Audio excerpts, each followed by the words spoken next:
سعد بن ابی وقاص رضی اللہ عنہ فرماتے ہیں میں نے رسول اللہ صلی اللہ علیہ وسلم سے سوال کیا، میں نے پوچھا یا رسول اللہ یہ بتائیے کہ سب سے زیادہ سخت آزمائشوں کا سامنا کن لوگوں کو کرنا پڑتا ہے؟ رسول اللہ صلی اللہ علیہ وسلم نے جواب دیا الانبیاء، سب سے زیادہ سخت آزمائشوں کا سامنا جنہیں کرنا پڑتا ہے وہ انبیاء علیہ السلام ہیں۔ انبیاء علیہ السلام پر سب سے زیادہ آزمائشیں آتی ہیں اور سب سے زیادہ سخت آزمائشیں انہی پر ہی آتی ہے، سب سے زیادہ مصائب انہی پر آتی ہیں۔ حضرت نوح علیہ السلام کو دیکھیں، 950 سال تک محنت کرنے والا پیغمبر، کتنی بڑی آزمائش ہے کہ وما آمن معه الا قلیل، تھوڑے لوگ ایمان لائے اور وہ بے ایمان لوگوں کی لسٹ میں ان کا اپنا بیٹا شامل ہے۔ جاتے جاتے بھی دعوت دے رہے یا بنیا ارکب معنا ولا تکن مع الکافرین، ظاہر باپ ہے، اس سے یہ برداشت نہیں ہوتا کہ اللہ کے عذاب کے لپیٹ میں بیٹا آ جائے، پھر بھی دعوت دے رہا ہے میرے بیٹے دعوت قبول کر آ جا ہمارے ساتھ، ایمان والوں کی لسٹ میں ان کے صف میں آ جا، شامل ہو جا، اللہ کے عذاب سے اپنے کو بچا، لیکن کو سمجھ نہیں آ رہی۔ کتنی بڑی آزمائش ہے، ایک باپ اپنے بیٹے کو تباہ ہوتے ہوئے دیکھے، وہ بھی اللہ کے عذاب میں مبتلا ہوتے ہوئے دیکھ لے، ایک باپ اپنی آنکھوں سے دیکھ رہا ہو کہ اس کی دنیا بھی خراب، اس کی آخرت بھی خراب، کتنی بڑی آزمائش ہوگی اس کے لیے، اور وہ باپ بھی کوئی عام نہیں بلکہ وہ پیغمبر ہے۔ وَإِذِ ابْتَلَىٰ إِبْرَاهِيمَ رَبُّهُ بِكَلِمَاتٍ فَأَتَمَّهُنَّ، ابراہیم علیہ السلام کی آزمائشوں کا تذکرہ تو خود رب ذوالجلال کرتا ہے۔ وہ آزمائش جسے ہم آزمائش سمجھتے ہیں، لیکن جس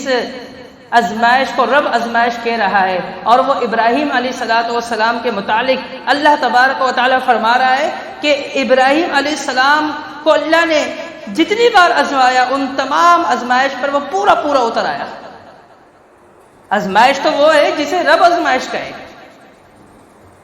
ہم میں سے کسی کی انگلی کٹ جائے ہم کہتے ہیں یہ میری آزمائش ہے، لیکن آزمائش تو حقیقی وہ ہے جسے رب ذوالجلال نے خود آزمائش کہا ہے، اور جس آزمائش کا سامنا ابراہیم علیہ السلام کو کرنا پڑا ہے۔ کتنی بڑی آزمائش، خود پیغمبر ہے، بیٹا باپ جو ہے وہ بت بنانے والا ہے، اور اپنے باپ کو کتنی بہترین انداز سے دعوت دے رہا ہے، اور وہ دعوت کو مستقل ٹکرا رہا ہے۔ یا ابت لم تعبد ما لا يسمع ولا يبصر ولا يغني عنك شيئا، ابا تو کس کی عبادت کرتا ہے؟ نہ دیکھ سکتا ہے، نہ وہ سن سکتا ہے، نہ وہ تجھے فائدہ پہنچا سکتا ہے، نہ تو نقصان پہنچا سکتا ہے۔ یا ابت انی اخاف ان یمسک عذاب من الرحمن، اے ابا جان مجھے ڈر ہے کہ رحمان کا عذاب تمہیں پکڑ نہ لے۔ فتکون للشیطان ولیا، کہ ایسا نہ ہو مستقل طور پر آپ کی دوستی شیطان کے ساتھ ہو جائے، آپ شیطان کے مددگار بن جاؤ، یا شیطان آپ کا دوست بن جائے۔ جواب کیا ملتا ہے؟ اراغب انت عن الہتی یا ابراہیم، حالانکہ جملہ کیا ہونا چاہیے تھا؟ یا ابراہیم اراغب انت عن الہتی، یہ ہونا چاہیے تھا، کیونکہ یا ابراہیم یہ گرامر کے اعتبار سے یہ منادہ جسے پکارا جا رہا ہے وہ پہلے ہوگا۔ آپ پکارتے ہیں نا یا اللہ، پہلے اللہ پکارتے، لیکن قرآن کا ایک اسلوب دیکھیں جو قرآن نے بیان کیا ہے کہ ایک باپ کتنی نفرت کر رہا ہے اپنے بیٹے سے، اس وجہ سے انہوں نے ابراہیم جس لفظ کو پہلے کہنا تھا اس نے بعد میں کہا ہے۔ قرآن یہ سمجھا رہا ہے ہمیں، یہ اسلوب جو ہے اس پر غور کریں۔ انت آلہتی یا ابراہیم اراغب انت عن آلہتی یا ابراہیم، حالانکہ یا ابراہیم اراغب انت عن آلہتی ایسا ہونا چاہیے تھا۔ جو گرامر سمجھتے ہیں ان کو پتہ ہوتا ہے کہ یہ عبارت کیسی ہونی چاہیے تھی، ٹھیک اسلوب کے مطابق، لیکن یہ عبارت کے اندر کیا تبدیلی ہے اور اس کی وجہ کیا ہے؟ اس کی وجہ یہ ہے کہ رب ذوالجلال نے اس باپ کا جو کافر ہے اور اس بیٹے کے ساتھ جو ایک پیغمبر ہے اس کے ساتھ نفرت کا اظہار وہ اس انداز میں کیا ہے کہ اس کا نام بھی شروع میں لینا وہ پسند نہیں کر رہا، وہ بعد میں لے رہا ہے، اور پھر ساتھ میں کیا کہہ رہا ہے؟ لئن لم تنتہی لارجمنک وہجرنی ملیا، اگر تو باز نہیں آیا اپنی دعوت توحید سے تجھے میں پتھر مار مار کر رجم کر دوں گا۔ تیری جان لے لوں گا، اور پھر گھر سے نکال دیا۔ کتنی بڑی آزمائش ہے۔ اور جب بیٹا دوڑنے کی عمر پر آیا، فلما بلغ معه السعي قال يا بني اني ارى في المنام، خواب میں دیکھا کہ اپنے بیٹے کو ذبح کر رہا ہوں، حکم دے دیا گیا ہے۔ بیٹے سے تذکرہ کیا، بیٹے نے کہا افعل ما تؤمر، جو آپ کو حکم دیا گیا ہے تو آپ اس کو بجا لیں، اور بیٹے کو ذبح کرنے کے لیے تیار ہو گئے۔ فلما اسلم وتله للجبین، اور جب دونوں نے اللہ کے حکم کو بجا لانے کے لیے اپنی پیشانی کو خم کر دیا، اپنے آپ کو جھکا دیا کہ ٹھیک ہے ہم راضی ہیں اللہ، تیرا یہی حکم ہے کہ بیٹے کو ذبح کر، ٹھیک ہے میں باپ اس کو ذبح کرنے کے لیے تیار، اور بیٹا کہ اللہ تیرا یہی حکم ہے کہ باپ مجھے اپنے ہاتھوں سے ذبح کرے تو میں ذبح ہونے کے لیے تیار ہوں۔ وَتَلَّهُ لِلْجَبِينِ وَنَادَيْنَاهُ أَن يَا إِبْرَاهِيمُ، اور پھر اللہ نے جب وہ ذبح کرنا چاہا، اللہ نے ان کو روک لیا، اور اللہ کیا فرما رہا ہے، ان ھذا لہو البلاء المبین، یہ ایک بہت بڑی کھلی ایک آزمائش تھی ابراہیم علیہ السلام کے لیے۔ ان ھذا لہو البلاء المبین، سورہ صافات کہہ رہی ہے کہ بہت بڑی آزمائش، یہ ابراہیم علیہ السلام کے لیے بہت بڑی آزمائش تھی۔ یعقوب علیہ السلام کی آزمائش، کتنی آزمائشوں سے وہ گزرے ہیں کہ اگر یہ معلوم ہو کہ اولاد کی فوتگی ہو گئی ہے تو بندے کو صبر ہوتا ہے، اگر یہ معلوم ہو کہ اولاد وہ فوت نہیں ہوا بلکہ پتہ نہیں کس مصیبت میں کن لوگوں کے ساتھ صبر نہیں ہوتا۔ اور جب بیٹوں نے کنویں میں پھینک کر آ کر اور یہ کہا کہ ابا جان اس کو تو بیڑیوں نے کھا لیا، تو ابا نے کیا کہا یعقوب علیہ السلام نے، بل صورت لکم انفسکم امرا، مجھے یقین نہیں آ رہا یہ تم نے قصہ ایک بنا کر اپنے پاس سے آ کر مجھے سنا دیا ہے۔ فصبر جمیل، بس میں بہترین انداز سے صبر کروں گا۔ اور کتنا صبر کیا، کتنے سال گزرے، بچپن میں بیٹا اور اس کی جدائی کا جو پیریڈ کتنا لمبا ہوتا ہے کہ کافی سال گزر جاتے ہیں، بیٹا جو ہے وہ جوان ہو جاتا ہے اچھی طرح، اس کے بھی کئی سال بعد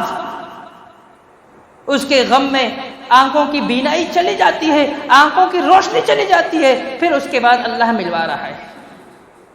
کتنی بڑی آزمائش ہے کہ اس غم کی وجہ سے ایک پیغمبر کی بینائی چلی جائے۔ پیغمبر کتنا مضبوط ہوتا ہے لیکن وہ غم کتنا زیادہ خطرناک ہوگا، خوفناک ہوگا کہ پیغمبر کی اتنی مضبوطی کے باوجود اس کے آنکھوں کی بینائی چلی گئی۔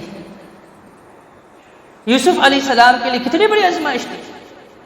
کہ اس عمر میں کہ وہ بچہ ہے، کھیل کودنے کی عمر ہے، اور لے کر بھی گئے اپنے بھائی، کھیلنے کے بہانے لے کر گئے اور کنویں میں پھینک ڈالا، اور کنویں سے قافلے نے اٹھا کر وہ مصر کے بازار میں انہوں نے پیش ڈالا۔ مصر کے بازار سے عزیز مصر نے خرید کر وہ اس کو اپنے محل میں لے گیا، اور محل میں جب کچھ عرصہ گزرا پھر عزیز مصر کی بیوی نے اس کو پریشان کیا۔ وہ آزمائش، کتنی آزمائش ہے۔ پھر زندان میں چلے گئے، زندان میں بلا وجہ بے قصور ہونے کے باوجود ان کو ڈال دیا گیا، بلا وجہ ڈال دیا گیا، اور انہوں نے کہا کہ اس طرف محل کے اندر یہ ناجائز تعلقات اور اس طرف زندان، لیکن زندان میں میرا ایمان محفوظ رہے گا۔ کہا احب الیہ، میں اس چیز کو پسند کرتا ہوں کہ مجھے زندان میں ڈالا جائے، لیکن محل میں رہ کر یہ عیاشیاں میں نہیں کر سکتا۔ کتنی بڑی آزمائش۔ رسول اللہ صلی اللہ علیہ وسلم پر کتنی آزمائشیں آئی کہ آپ کا یتیم پیدا ہونا ایک آزمائش، 5 سال کی عمر میں ماں کا فوت ہونا دوسری آزمائش، 8 سال کی عمر میں دادا کا فوت ہونا تیسری آزمائش، اور 40 سال کی عمر میں نبوت کا ملنا اور اپنے ہی لوگوں کا مد مقابل کھڑا ہونا اور دعوت کو ٹکرا دینا چوتھی آزمائش، اور 5ویں آزمائش اپنی بیوی جو مواسات کرنے والی تھی اور جو آپ کو ہر وقت سپورٹ کرنے والی تھی، خدیجہ بنت خویلد، ان کا فوت ہونا۔ یہ 5ویں آزمائش۔ 6ٹھی آزمائش کہ وہ چچا اگرچہ اس نے اسلام قبول نہیں کیا لیکن آپ کے لیے سپورٹر تھے، وہ آپ کو ہر وقت سپورٹ کر رہے ہوتے تھے، ان کا فوت ہونا ایک ہی سال کے اندر، بیوی کا بھی اور چچا کا بھی فوت ہونا ایک ہی سال کے اندر۔ تاریخ نے اس سال کو عام الحزن کہا ہے کہ پیغمبر کے لیے غم کا سال تھا کہ اس سال کے اندر آپ کی بیوی بھی فوت ہوئی اور آپ کا چچا بھی فوت ہو گیا، ابو طالب۔ اور اس کے بعد آپ کو مکہ سے نکالا گیا ہے، 7ویں آزمائش۔ اس کے بعد جب آپ مدینہ گئے ہیں، اب دوسرا سال ہی چل رہا ہے، 1 سال گزر گئے خیریت سے، دوسرا سال ہے، مشرکین آپ کے ساتھ جنگ کرنا چاہتے ہیں اور وہاں پر لڑائی ہوتی ہے۔ پھر تیسرا سال وہاں پر آپ دیکھیں احد کی لڑائی کے اندر آپ کے قریبی، آپ کے اپنے سگے چچا حمزہ رضی اللہ عنہ کی شہادت، انس بن نضر کی شہادت، آپ کے قریبی اور آپ کے رشتہ دار اور آپ کے اصحاب کی شہادت، آپ کا دندان مبارک کا ٹوٹ جانا، بچپن میں ہی آپ کے سارے بیٹوں کا فوت ہو جانا، یہ کتنی آزمائشیں تھی۔ اس لیے سعد بن ابی وقاص رضی اللہ عنہ نے پوچھا، یا رسول اللہ مجھے بتائیں سب سے زیادہ آزمائشیں کن کی ہوتی ہے؟ کون لوگ ہیں جو سب سے زیادہ آزمائش سے دو چار کیے جاتے ہیں؟ فرمایا الانبیاء،